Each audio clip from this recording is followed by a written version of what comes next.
ಮತ್ತೊಂದು ಕಡೆ ನರ್ಮದಾ ಭಾಯ್ ಪ್ರಕರಣದ ಆದೇಶವನ್ನ ಓದಿ ತಿಳಿಸಿದ್ದಾರೆ ಮಣಿಂದರ್ ಸಿಂಗ್ ಅವರು. ಪ್ರಕರಣದಲ್ಲಿ ಸಿಬಿಐ ತನಿಖೆ ಅಗತ್ಯತೆ ಇದೆ ಅಂತೇಳಿ ಮನದಟ್ಟನ್ನ ಮಾಡಿಕೊಳ್ತಿದ್ದಾರೆ. ಸುಪ್ರೀಂ ಕೋರ್ಟ್ನ ಆದೇಶದ ಜೊತೆಗೆ ಪಂಜಾಬ್ ಹೈಕೋರ್ಟ್ ಪ್ರಕರಣವೊಂದನ್ನು ಕೂಡ ಸಿಬಿಐ ಕೊಟ್ಟಿತ್ತು. ಅದರಲ್ಲೂ ಕೂಡ ಅಂತಹ ಅಗತ್ಯತೆ ಇದೆ ಅಂತೇಳಿ ಮಣಿಂದರ್ ಸಿಂಗ್ ಅವರು ವಾದವನ್ನ ಮಂಡಿಸ್ತಾ ಇದ್ದಾರೆ. ಪ್ರಕರಣದಲ್ಲಿ ಸಿಬಿಐ ತನಿಖೆ ಮಾಡೋದು ಬಹಳ ಅಗತ್ಯತೆ ಇದೆ. ಹಾಗಾಗಿ ಈ ಒಂದು ಮೂಡ ಹಗರಣದ ಪ್ರಕರಣವನ್ನ ಸಿಬಿಐ ಕೊಡಬೇಕು ಅಂತೇಳಿ ದೂರುದಾರ ಸ್ನೇಹಮಯಿ ಕೃಷ್ಣ ಪರ ವಕೀಲರಾಗಿರುವಂತಹ ಮಣಿಂದರ್ ಸಿಂಗ್ ಅವರು ವಾದವನ್ನ ಮಂಡಿಸ್ತಾ ಇದ್ದಾರೆ.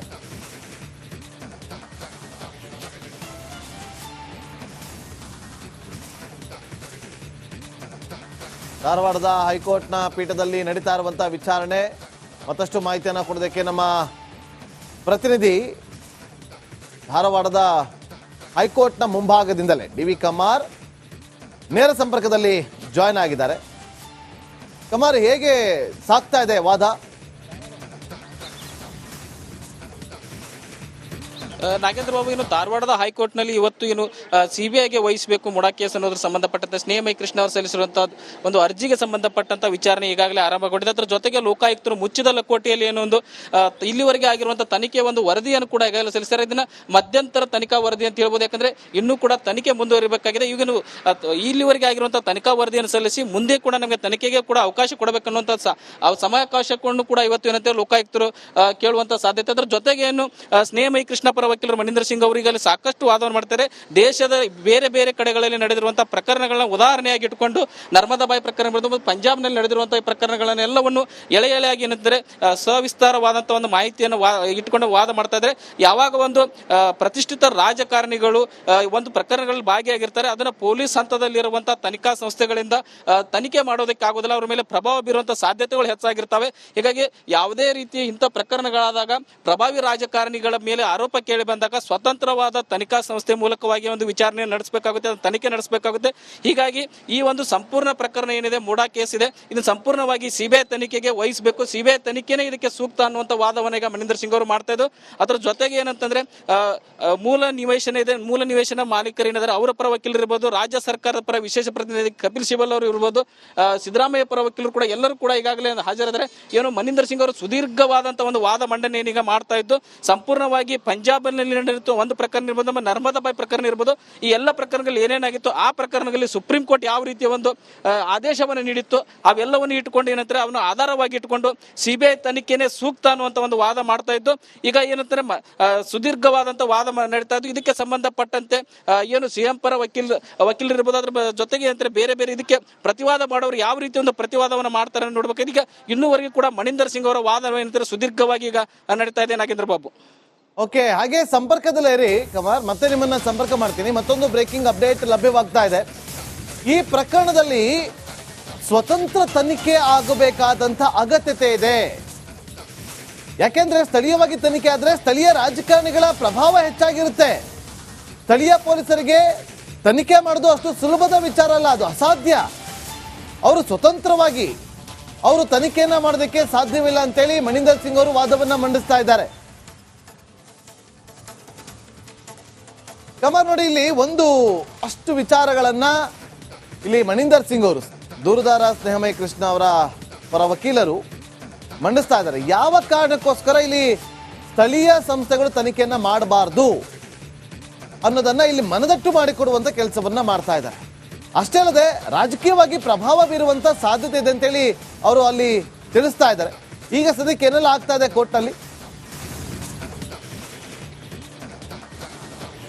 ನಾಗೇಂದ್ರ, ಈಗ ಸದ್ಯಕ್ಕೆ ಮಣಿಂದರ್ ಸಿಂಗ್ ಅವರ ವಾದವೇ ಮಂಡನೆ ನಡೀತಾ ಇದೆ. ಪ್ರಮುಖವಾಗಿ ಏನಂತಂದ್ರೆ ಯಾವುದೇ ರೀತಿ ಒಂದು ಪೊಲೀಸ್ ಇಲಾಖೆ ಬರುತ್ತೆ, ಪೊಲೀಸ್ ಇಲಾಖೆ ರಾಜ್ಯ ಸರ್ಕಾರದ ಅಧೀನದಲ್ಲೇ ಬರುತ್ತೆ. ಲೋಕಾಯುಕ್ತ ಕೂಡ ಅಂತ ಪೊಲೀಸ್ ಇಲಾಖೆ ಒಂದು ಅಂಗ ಆಗಿರೋ ಹಿನ್ನೆಲೆ ಅಂತಂದ್ರೆ ಇದರಿಂದ ಸ್ವತಂತ್ರವಾಗಿ ತನಿಖೆ ಮಾಡೋದಕ್ಕಾಗಿಲ್ಲ, ಇದರ ಸತ್ಯಾಸತ್ಯತೆಯನ್ನು ತೆಗೆಯುವುದಕ್ಕಾಗೋದಿಲ್ಲ. ಹೀಗಾಗಿ ಪ್ರಭಾವ ಇದ್ದೇ ಇರುತ್ತೆ. ನಮ್ಗೆ ಲೋಕಾಯುಕ್ತದ ಮೇಲೆ ವಿಶ್ವಾಸ ಇರೋದಿಲ್ಲ. ಹೀಗಾಗಿ ಸ್ವತಂತ್ರವಾದ ಕೇಂದ್ರ ಮಟ್ಟದ ಸ್ವತಂತ್ರ ತನಿಖಾ ಸಂಸ್ಥೆಯಿಂದ ಬೇಕಾದ್ರು ಸಿಬಿಐ ನಿಂದನೇ ಇದು ನ್ಯಾಯ ಸಿಗಬೇಕಾಗುತ್ತೆ ಪ್ರಕರಣದಲ್ಲಿ ಅನ್ನುವಂಥ ಒಂದು ವಾದವನ್ನ ಮಣಿಂದರ್ ಸಿಂಗ್ ಅವರು ಇರ್ತಾ ಇದ್ದು, ಪ್ರಮುಖವಾಗಿ ಬೇರೆ ಬೇರೆ ಹೈಕೋರ್ಟ್ ಇರ್ಬೋದು, ಬೇರೆ ಬೇರೆ ಪ್ರಕರಣಗಳಲ್ಲಿ ಸುಪ್ರೀಂ ಕೋರ್ಟ್ ನೀಡಿರುವಂತಹ ಪ್ರಮುಖ ಆದೇಶಗಳಿದಾವೆ. ಇಂಥ ಒಂದು ಪ್ರಕರಣಗಳಿದ್ದಾಗ ಪ್ರಭಾವಿ ರಾಜಕಾರಣಿಗಳು ಭಾಗಿಯಾಗಿರುವಂತಹ ಪ್ರಕರಣಗಳಲ್ಲೂ ಅಲ್ಲಿರುವಂತಹ ರಾಜ್ಯ ಮಟ್ಟದ ತನಿಖಾ ಸಂಸ್ಥೆಗಳು ತನಿಖೆ ಮಾಡಿದಾಗ ಯಾವ ರೀತಿ ಸಂಪೂರ್ಣ ಪ್ರಕರಣ ಯಾವ ರೀತಿ ಒಂದು ದಿಕ್ಕು ತಪ್ಪಿದ್ದು ಅದನ್ನು ಆ ಬಳಿಕ ಏನಂತಾರೆ ಕೇಂದ್ರ ಮಟ್ಟದ ತನಿಖಾ ಸಂಸ್ಥೆಗಳಿಂದ ತನಿಖೆ ಆದಾಗ ಯಾವ ರೀತಿ ಒಂದು ಸತ್ಯಾಸತ್ಯತೆ ಕೂಡ ಹೊರಗೆ ಬಂದಿತ್ತು, ಪ್ರಕರಣಕ್ಕೆ ಯಾವ ರೀತಿ ಒಂದು ನ್ಯಾಯ ಸಿಕ್ಕಿತ್ತು ಅನ್ನೋದನ್ನು ಸಂಪೂರ್ಣವಾದಂತಹ ಹಳೆಯ ಬೇರೆ ಬೇರೆ ಕೇಸ್ಗಳಾಗಿದ್ದು ದೇಶದಲ್ಲಿ ಅವೆಲ್ಲವ ಆದೇಶಗಳನ್ನು ಕೂಡ ಅಲ್ಲಿರುವಂತಹ ಬೆಳವಣಿಗೆಗಳು ಏನಾಗಿತ್ತು, ಆ ಕೇಸನ್ನು ಏನಿತ್ತು ಅನ್ನೋದಂತ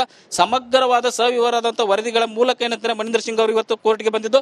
ಅವೆಲ್ಲ ವಾದಗಳನ್ನು ಕೂಡ ಏನಂತಾರೆ ಈಗ ಕೋರ್ಟ್ ಮುಂದೆ ಇಡ್ತಾ ಇದ್ದು. ಈ ಎಲ್ಲ ಉದಾಹರಣೆಗಳನ್ನ ಇಟ್ಟುಕೊಂಡು ಏನಂತಂದ್ರೆ ನಮ್ಮ ದೂರುದಾರರ ಪರವಾಗಿ ಒಂದು ವಾದ ಇದೆ, ನಮ್ಮ ದೂರುದಾರರು ಸ್ನೇಹಮಯಿ ಕೃಷ್ಣ ಅವರದ್ದು, ಇದನ್ನು ಸಿಬಿಐ ತನಿಖೆ ಕೊಡಬೇಕನ್ನೋದು. ಹೀಗಾಗಿ ಇವತ್ತೇನಂತಂದ್ರೆ ಸಿಬಿಐ ತನಿಖೆ ಕೊಡೋದಕ್ಕೆ ಹೈಕೋರ್ಟ್ ಒಂದು ಆದೇಶ ಮಾಡಬೇಕನ್ನುವಂತ ಒಂದು ಮನವಿಯನ್ನು ಈಗ ಮನಿಂದರ್ ಸಿಂಗ್ ಅವರು ಹೈಕೋರ್ಟ್ ಮುಂದೆ ಇಡ್ತಾ ಇದ್ದಾರೆ. ನಾಗೇಂದ್ರ ಬಾಬು, ಓಕೆ, ಹಾಗೆ ಸಂಪರ್ಕದಲ್ಲೇ ರೀ, ಮತ್ತೆ ನಿಮ್ಮನ್ನ ಸಂಪರ್ಕ ಮಾಡ್ತೀನಿ. ನೋಡಿ, ಧಾರವಾಡದ ಪೀಠದಲ್ಲಿ ಹೈ ವೋಲ್ಟೇಜ್ ವಾದ ಮಂಡನೆ ಆಗ್ತಾ ಇದೆ.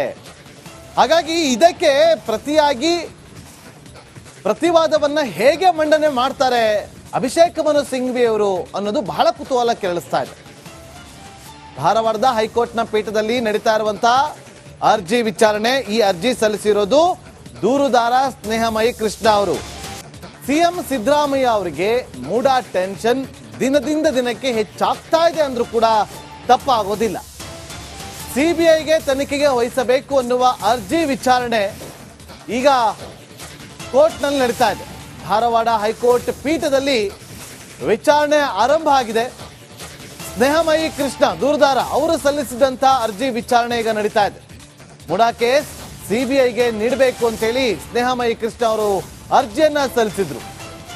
ತನಿಖಾ ಪ್ರಗತಿ ವರದಿಯನ್ನ ಸಲ್ಲಿಸಿದಂತಹ ಲೋಕಾಯುಕ್ತ ಅಧಿಕಾರಿಗಳು, ಲೋಕಾಯುಕ್ತ SP ಉದೇಶ್ ಅವರು ಸಲ್ಲಿಸಿರುವಂತಹ ತನಿಖಾ ಪ್ರಗತಿಯ ವರದಿ ಲೋಕಾಯುಕ್ತ SP ಉದೇಶ್ ಅವರಿಂದ ಮುಚ್ಚಿದ ಲಕೋಟಿಯಲ್ಲಿ ವರದಿ ಸಲ್ಲಿಕೆ ಆಗಿದೆ. ಇಲ್ಲಿಯವರೆಗೂ ಏನೆಲ್ಲ ತನಿಖೆಯನ್ನ ಮಾಡಿದ್ದಾರೆ, ತನಿಖೆಯ ಸಂದರ್ಭದಲ್ಲಿ ಏನೆಲ್ಲ ಅಂಶಗಳು ಪತ್ತೆಯಾಗಿತ್ತು, ಇದೆಲ್ಲವನ್ನು ಕೂಡ ಕಂಪ್ಲೀಟ್ ಆಗಿ ಮುಚ್ಚಿದ ಲಕೋಟಿಯಲ್ಲಿ ಸೇರಿಸಿ ಅದನ್ನ ಕೋರ್ಟ್ಗೆ ಸಲ್ಲಿಸಿದ್ದಾರೆ. ಇನ್ನು ದೂರುದಾರ ಆಗಿರುವಂತಹ ಸ್ನೇಹಮಯಿ ಕೃಷ್ಣ ಪರ ವಕೀಲರು ವಾದವನ್ನ ಮಂಡಿಸ್ತಾ ಇದ್ದಾರೆ. ಯಾವ ಕಾರಣಕ್ಕೋಸ್ಕರ ಈ ಒಂದು ಪ್ರಕರಣವನ್ನ ಸಿಬಿಐಗೆ ವಹಿಸಬೇಕು ಅಂತೇಳಿ. ಸ್ನೇಹಮಯಿ ಕೃಷ್ಣ ಪರ ವಕೀಲರಾಗಿರುವಂತಹ ಮನಿಂದರ್ ಸಿಂಗ್ ವಾದವನ್ನ ಮಂಡಿಸ್ತಾ ಇದ್ದು, ದೇವರಾಜು ಪರ ವಕೀಲ ದುಷ್ಯಂತ್ ದಾವೆ ಹಾಜರಾಗಿದ್ದಾರೆ.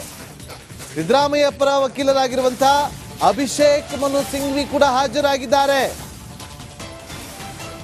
ಸಿಬಿಐಗೆ ವಹಿಸುವ ವಿಚಾರವಾಗಿ ತನಿಖೆ ಆರಂಭ ಆಗಿದೆ. ವಾದವನ್ನ ಮಂಡಿಸ್ತಾ ಇದ್ದಾರೆ ಸ್ನೇಹಮಯಿ ಕೃಷ್ಣ ಪರ ವಕೀಲರು. ಪ್ರಬಲವಾಗಿ ವಾದವನ್ನ ಮಂಡಿಸ್ತಾ ಇದ್ದಾರೆ. ಸಿದ್ದರಾಮಯ್ಯವರ ಪರ ವಕೀಲರಾಗಿರುವಂತಹ ಹಿರಿಯ ವಕೀಲ ಅಭಿಷೇಕ್ ಮನು ಸಿಂಘ್ವಿ, ಅತ್ಯಂತ ಅನುಭವಿ ವಕೀಲರು, ಅವರು ಕೂಡ ಹಾಜರಾಗಿದ್ದಾರೆ. ಇನ್ನು ದೇವರಾಜು ಪರ ವಕೀಲರಾಗಿರುವಂತಹ ದುಷ್ಯಂತ್ ದಾವೆ ಅವರು ಕೂಡ ಹಾಜರಾಗಿದ್ದಾರೆ. ಒಂದು ಕಡೆ ಲೋಕಾಯುಕ್ತ ತನಿಖೆಯನ್ನ ನಡೆಸ್ತಾ ಇದೆ. ಅದರ ಪ್ರಗತಿ ಅಂದ್ರೆ ತನಿಖೆಯ ಪ್ರಗತಿ ವರದಿ, ಯಾವ ಪ್ರಗತಿ ವರದಿ, ಯಾವ ಹಂತದಲ್ಲಿದೆ ತನಿಖೆ ಅನ್ನೋದ್ರ ಬಗ್ಗೆ ಒಂದು ಮುಚ್ಚಿದ ಲಕೋಟೆಯಲ್ಲಿ ವರದಿಯನ್ನ ಕೋರ್ಟ್ಗೆ ಸಬ್ಮಿಟ್ ಮಾಡಿದ್ದಾರೆ. ಅದು ಲೋಕಾಯುಕ್ತ SP ಉದೇಶ್ ಅವರು ಮುಚ್ಚಿದ ಲಕೋಟೆಯಲ್ಲಿ ವರದಿಯನ್ನು ಸಲ್ಲಿಸಿದ್ದಾರೆ. ಇನ್ನು ಮೂಡಾ ಕೇಸ್ನಲ್ಲಿ ಸಿಎಂ ಸಿದ್ದರಾಮಯ್ಯ ಅವರ ವಿರುದ್ಧ ಆರೋಪ ಇದೆ. ಅವರು ಅತ್ಯುನ್ನತ ರಾಜಕೀಯ ಹುದ್ದೆಯಲ್ಲಿದ್ದಾರೆ, ಸಿಎಂ ಹುದ್ದೆಯಲ್ಲಿದ್ದಾರೆ. ಹಾಗಾಗಿ ಇಲ್ಲಿ ಕೇಂದ್ರ ತನಿಖಾ ಸಂಸ್ಥೆಯೇ ತನಿಖೆಯನ್ನ ಮಾಡಬೇಕು. ಅಷ್ಟೇ ಅಲ್ಲ, ಈ ಬಗ್ಗೆ ಸುಪ್ರೀಂ ಕೋರ್ಟ್ನ ಆದೇಶನೇ ಇದೆ ಅಂತೇಳಿ ತಿಳಿಸಿದ್ದಾರೆ.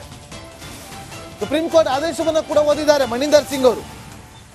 ಸ್ನೇಹಮಯಿ ಕೃಷ್ಣ ಪರ ವಕೀಲರಾಗಿರುವಂತಹ ಮನಿಂದರ್ ಸಿಂಗ್ ಅವರು ನೋಡಿ, ಒಂದು ಅತ್ಯುನ್ನತ ಸ್ಥಾನದ ಹುದ್ದೆಯಲ್ಲಿರುವಾಗ ಅದರ ಅಧೀನದಲ್ಲಿರುವಂತಹ ಸರ್ಕಾರದ ಅಧೀನದಲ್ಲಿರುವಂತಹ ಸಂಸ್ಥೆ ತನಿಖೆಯನ್ನ ಮಾಡೋದಕ್ಕಾಗೋದಿಲ್ಲ. ಯಾವುದು ಲೋಕಾಯುಕ್ತ. ಸುಪ್ರೀಂ ಕೋರ್ಟ್ನ ಆದೇಶ ಇದೆ. ಆ ಆದೇಶವನ್ನ ಓದಿ ಅಲ್ಲಿ ಮನದಟ್ಟು ಮಾಡಿಕೊಡುವಂತ ಕೆಲಸವನ್ನ ಮಾಡ್ತಿದ್ದಾರೆ. ಅವರು ಅತ್ಯುನ್ನತ ಸ್ಥಾನದಲ್ಲಿರುವಂತಹ ಹಿನ್ನೆಲೆಯಲ್ಲಿ ಕೇಂದ್ರ ತನಿಖಾ ಸಂಸ್ಥೆನೇ ಇಲ್ಲಿ ತನಿಖೆಯನ್ನ ಮಾಡಬೇಕಾಗುತ್ತೆ. ಲೋಕಾಯುಕ್ತ ಇಲ್ಲಿ ತನಿಖೆಯನ್ನ ಮಾಡೋದಕ್ಕಾಗೋದಿಲ್ಲ. ಯಾಕಂದ್ರೆ ಸುಪ್ರೀಂ ಕೋರ್ಟ್ನ ಗೈಡೆನ್ಸ್ ಇದೆ, ಸುಪ್ರೀಂ ಕೋರ್ಟ್ನ ಒಂದು ಆದೇಶ ಇದೆ. ಹಾಗಾಗಿ ಇದನ್ನ ಸಿಬಿಐ ತನಿಖೆ ಮಾಡೋದಕ್ಕೆ ಆದೇಶವನ್ನ ಕೊಡಿ ಅಂತೇಳಿ ಅವರು ವಾದವನ್ನ ಮಂಡಿಸ್ತಾ ಇದ್ದಾರೆ.